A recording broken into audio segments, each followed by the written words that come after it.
Avant de plonger au cœur des marchés avec Thibaut François dans un instant, un CAC 40 qui est juste en dessous des 4009, 4896. On perd 0,55%. Des places européennes qui sont également dans le rouge, moins 0,2% pour l'Eurostock 50. La tendance est donc un petit peu moins marquée sur les grandes valeurs de la zone euro. ArcelorMittal, Crédit Agricole et Lafarge-Holcim pour les trois plus nettes progressions de l'indice. Et puis du côté des baisses, du Peugeot, de l'Alcatel, Lucent ou encore du Pernod Ricard. À noter hors CAC la bonne tenue de Beneteau qui reprend 3,1%. Et puis un Génico qui laisse filer 3% ce matin à 105,95. L'eurodoll 1,1024. Suivez les marchés sur tradingsat.com, le site bourse de BFM Business. BFM Business, intégral placement au cœur des marchés. Thibaut François du côté de Fastea à Nantes. Bonjour Thibaut. Bonjour messieurs. Et quel regard portez-vous sur ce marché? Les 4009 là pour le moment ça nous chatouille, mais on a un petit peu de mal à se maintenir au-dessus. Oui, bon, on souffle un petit peu. On a quand même fait une grosse fin de semaine, la semaine dernière, une semaine qui a été explosive avec le retour de Super Mario en ce jeudi de la semaine dernière, qui fait tout ce qu'il peut, on va dire, pour rassurer le marché depuis juillet 2012. Et puis le plan de relance chinois qui a été annoncé vendredi, qui a relancé encore un petit peu le CAC 40 et les différents indices mondiaux. Donc ça, c'est plutôt bien passé. Ça s'est surtout bien passé avec d'énormes volumes sur jeudi et vendredi. Effectivement, le marché consolide un petit peu autour de 4900 points, mais on va dire que c'est plutôt logique, sachant que les chiffres sont encore bons ce matin. On a l'indice IFO qui est sorti au-dessus des attentes, donc ça c'est plutôt encourageant. Exactement, l'Allemagne n'est pas capoute et ça c'est plutôt intéressant pour le moyen terme. Un petit mot quand même de quelques valeurs qui se distinguent là. On a Peugeot qui s'illustre en queue d'indice CAC 40, on perd plus de 2% en ce moment, 15,90. Votre regard sur notamment la publication de Peugeot? Écoutez, la publication de Peugeot ressort en croissance de 3,2% à 12,4 milliards d'euros pour les ventes T3. On va dire que c'est plutôt pas mal. C'est une publication qui est en ligne, on va dire, avec les attentes. Ce qui est intéressant surtout, c'est les prix qui sont plutôt à la hausse. Donc ça, c'est plutôt intéressant. Les volumes, par contre, sont en baisse de 4,3%, notamment dû à la Chine. C'est vrai qu'il y a eu un gros trou d'air chinois sur le T3. Hors Chine, les volumes ressortent en hausse de 0,8%. Donc ça, c'est plutôt intéressant. La chose intéressante surtout, c'est l'Europe marche bien. L'Europe vraiment va tirer la croissance du groupe Peugeot sur l'année 2015. On attend même une croissance de 8% du marché chez Peugeot contre 6% auparavant. Donc ça, c'est plutôt la bonne nouvelle. L'Europe tire la croissance, ce qui n'était pas arrivé depuis quelques années dans le groupe Peugeot. Voilà donc pour le cas de Peugeot qui hérite pour le moment du bonnet d'âne de l'indice, moins 2%. Et puis il y a deux dossiers qui sont regardés aussi par les opérateurs, deux dossiers d'opération.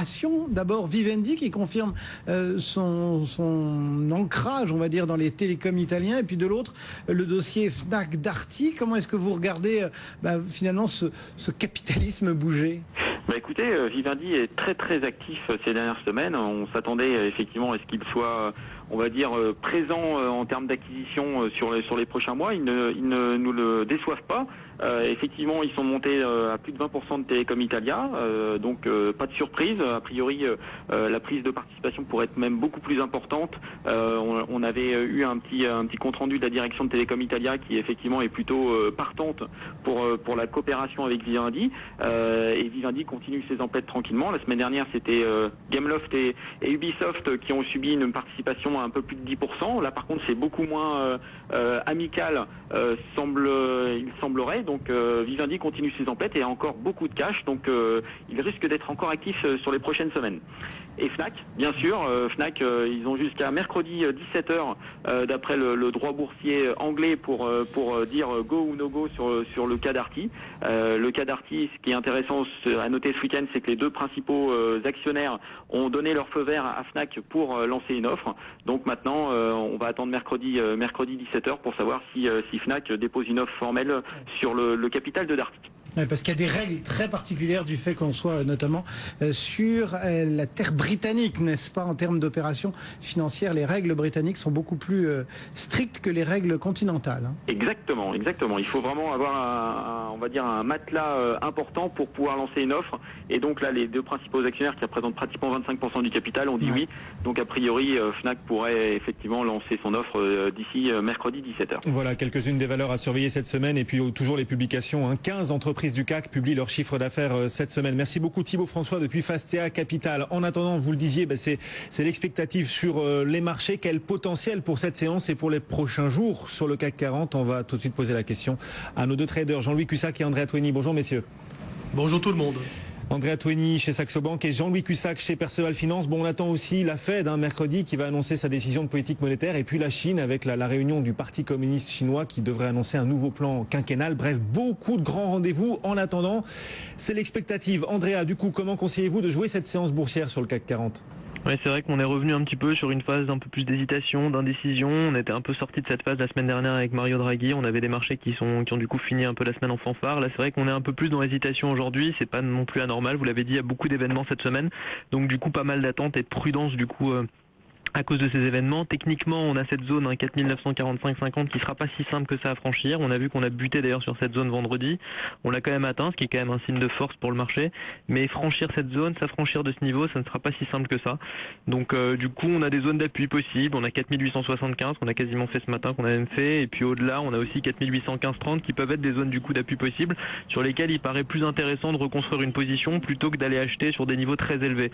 Donc on conseille plutôt d'attendre quelques pullbacks sur le marché pour se replacer à l'achat plutôt que d'aller vraiment plutôt que de se placer à l'achat maintenant et d'essayer de viser des niveaux qui paraissent encore un petit peu illusoires comme les 5000 points ou 5200 points. C'est pas parce qu'on a pris 5% la semaine dernière qu'on peut aller tout de suite à 5000 ou voire 5002, donc on reste prudent quand même. Et la séance d'aujourd'hui nous le prouve, en effet, on a besoin de respirer. Il est urgent d'attendre aussi pour vous, Jean-Louis Cussac, avant de se repositionner à l'achat sur le marché? Si vous parlez de se repositionner en spéculation, c'est déjà fait. Si vous parlez de se repositionner en termes de gestion, c'est compliqué pour eux, les pauvres. Quand ils voient des marchés comme ça qui explosent de 5%, comment voulez-vous qu'ils se positionnent? Ça va trop vite. Ceux qui ont acheté jeudi, vendredi, ce sont des spéculateurs, des algos, des hedges. Mais la violence est tellement forte que il n'y a pas de possibilité pour des gestionnaires de lancer des programmes réfléchis, etc. Donc, alors en spéculation, là, ce matin, moi j'ai fait acheter à 83, 4883, on a fait 80, c'était bien. Si on y retourne, on tente le double appui, mais à partir de 15h, ce sera peut-être un petit peu tard. Jusqu'à 15h, on va garder cette idée. Donc, je travaille toujours à l'achat. Les probabilités d'une forte baisse d'une forte prise de bénéfices sont faibles parce que la pression, les pressions techniques, les logiques techniques sont acheteuses. Il y a encore une pression sur les vendeurs à découvert. Donc, on peut acheter sans trop de risque. Aussi, toujours aussi accommodante, qui limite le risque à la baisse en ce moment. Oui, mais ça, c'est ce qui a provoqué la hausse. On va dire, alors maintenant, purement techniquement, mais la réflexion que font les gestionnaires, les fondamentaux, ceux qui travaillent les fondamentaux, c'est de se dire qu'il y a quand même une grande divergence entre des perspectives économiques qui n'ont guère changé, beaucoup de problèmes, et des marchés qui ont explosé à la hausse là, en quelques temps. On est passé de 4003 à 4009, c'est quand même assez fou. Et surtout, avec des vitesses à chaque fois extraordinaires. Rappelez-vous le contre-pied de 4330 à 4006. Et là, on vient de refaire un contre-pied, en gros, de 4007 à 4950. Là, on va déclencher une alerte qui est un peu loin. Pour l'instant, ça serait 4610 cassé.